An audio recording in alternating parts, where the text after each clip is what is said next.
Hello everyone and welcome to another video with Cass. Long time no see, huh? So guys, I finally decided to try Minecraft 1.14.4 and yeah, finally I have something cool to present to you guys, and it is a seamless-ish automatic campfire. So basically you can hit a button and it turns on, and if you hit the button again it turns off, and it's really cool, huh? It's just a splash of water. Let's hit this again. So it's quick to turn on and to turn off. It's a really quick splash of water. It doesn't spill anywhere, and you can have transparent blocks anywhere, and it's completely, I don't know, flush with the floor or popping out of the floor. I don't know, you guys tell me in the comments. Okay guys, before we proceed to check out the redstone that makes everything work, I would like to quickly mention a few things that crossed my mind while designing this little project, because maybe this will give other people a little bit of insight on how to design their own projects in the future. So the idea was to turn on and off the campfire, but without having any redstone exposed. So this is the best I can do. So you can kind of see the edges of the dispenser below there, but that's not too ugly. I think this works, and the reason why we have a dispenser in there is because if we have flint and steel in there, we can press a button and this will be turned off. And the way to turned on, I'm sorry, and the way to turn this back off is by water logging this block. So I need to be able to quickly do this. So a really neat way to do this is to have, let me see if I can pull this off, guys, without doing anything bad. By the way, there's something still here. You'll see that the durability is taking one hit in here, so it's 63 out of 64.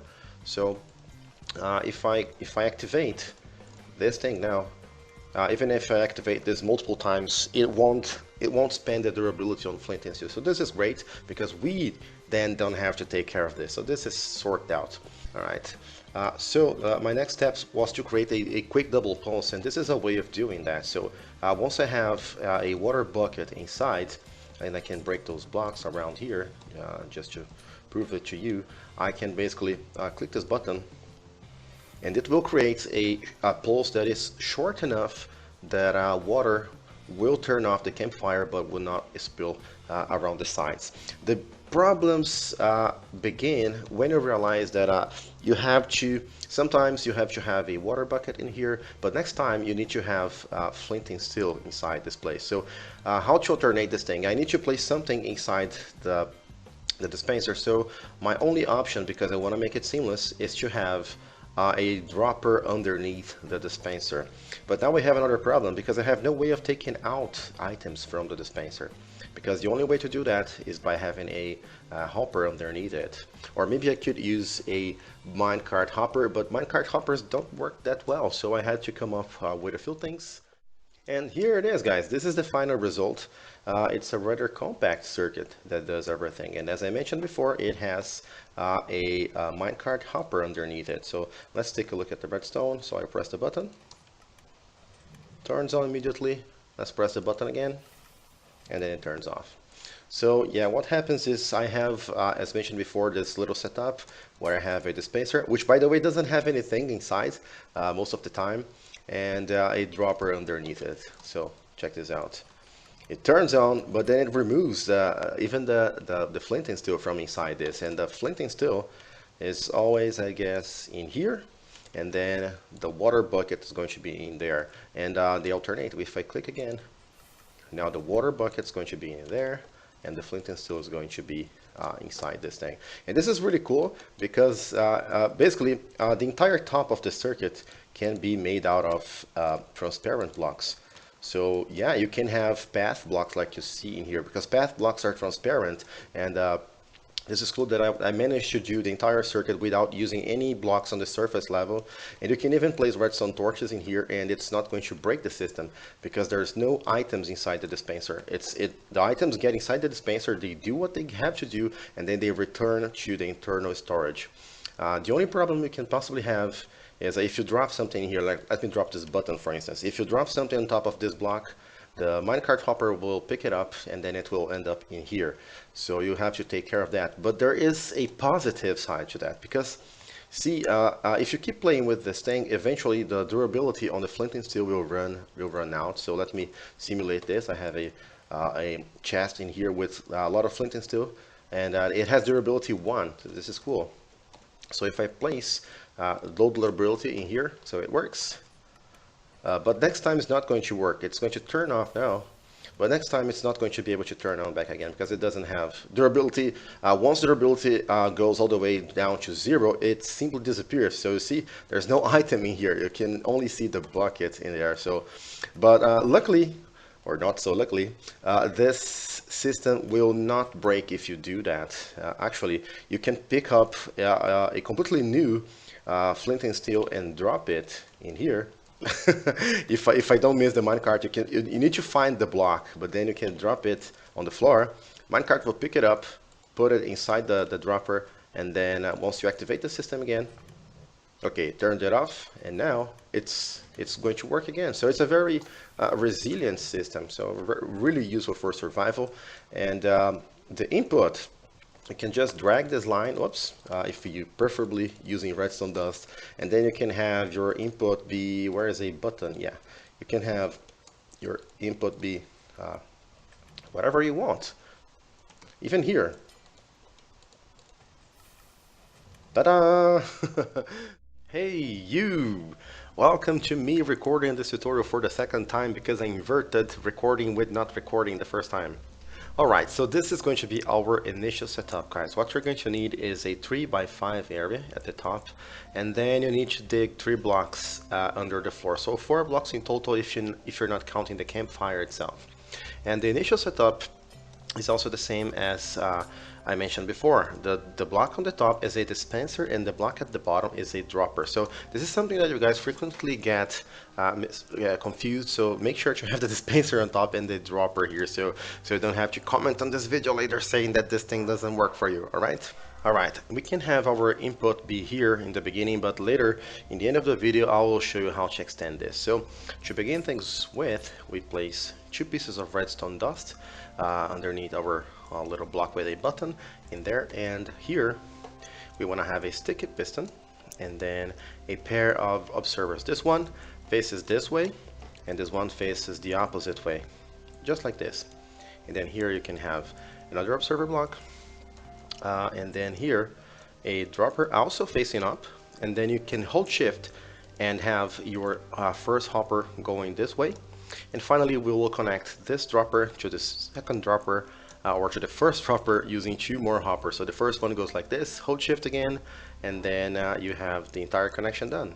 Next up, we're gonna wanna have our minecart system placed. So start by placing 1 block diagonal to this top observer, and then you can have 1 redstone block in here. This can actually also be a powered block, so you can have your lever turned on. And in Minecraft 1.14, you can have the particles. Where are the particles? I don't know where the particles are. Yeah, but you can see when the torch turned on. I prefer to have the redstone block because it also works as a visual indication for me. And then you can have 3 more solid blocks in there. Okay, let's start the rail placement. So ideally, you want to have the same the rail placement in the same order as I do. So hold shift and place your first regular rail there, following the powered rail, and then another powered rail on top of the redstone block, and 3 more like this. And this is, wow, not perfect. This is it, but I did this on purpose so that you know that in some orientations your circuit is going to mess up, and you don't want your rails to face this way because then the minecart's not going to go in the exact same way as you expect. So in order to fix that, there's an easy fix. You just lower this block 1 below, and then you break this guy, and then you can have another rail in there. So this basically forces this guy to stay in the same position. So then you place another rail in there, you can break this rail, and then you can move this block back up. So if you continue having problems with rail orientation, you can build this entire circuit in another orientation, meaning this follows this orientation. You can just rebuild the circuit in 90 degrees from this, and this will work. I guarantee.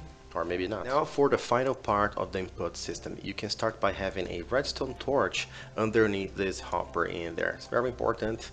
And then here you can aim at the top of this regular rail and place another observer facing this way, and then behind it you can have a observer and sorry, a hopper. It can be a trapdoor as well, since it's cheaper. I like to use hoppers because I don't like the sounds trapdoors do. And then here you can have a sticky piston, and then a setup like this with the observers now are not facing opposite sides just like those are. So yeah, pay attention to that as well. And finally here, this solid block is going to power this guy. It's very important to get this last part right, because this is the only part that can mess things up. So start by placing a minecart hopper on top of this thing. So when the player places a minecart hopper, it's perfectly positioned against this block in there, but we need to have this minecart a little bit nudged, and this will happen naturally once we start the system. So in order to prevent any problems, you can fill the floor like this and then protect this area just like so. And just to fix things up, I will replace this fire camp, because originally when you place a fire camp it stays on, right? This is the default state.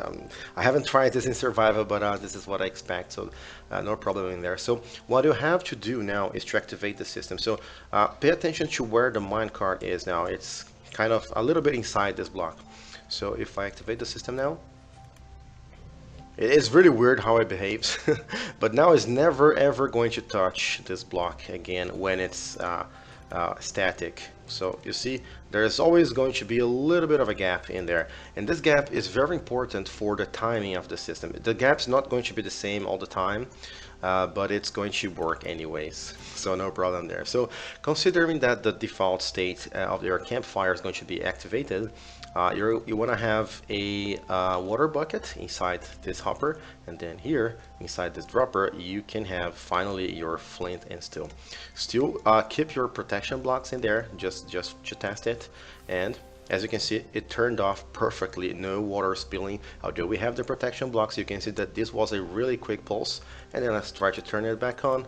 I think this is working, so I am going to remove the protection blocks, and now you can see that indeed the water is not going to spill. If you don't do the initial task without the items inside like I just showed you, water is probably going to spill, guys. But that should be it. And now I will show you how to extend the input, because there are a final consideration that you need to take into account. I have already shown you guys how to move this input from here. Just have to extend this redstone line, and then you can have your input be whatever you want. You can have your button be in this way, but the problem is you can never have anything other than a stone button in there. Actually, I don't have another stone button in my inventory, because this will mess up the circuit. So you need to have a stone button in there so everything works fine.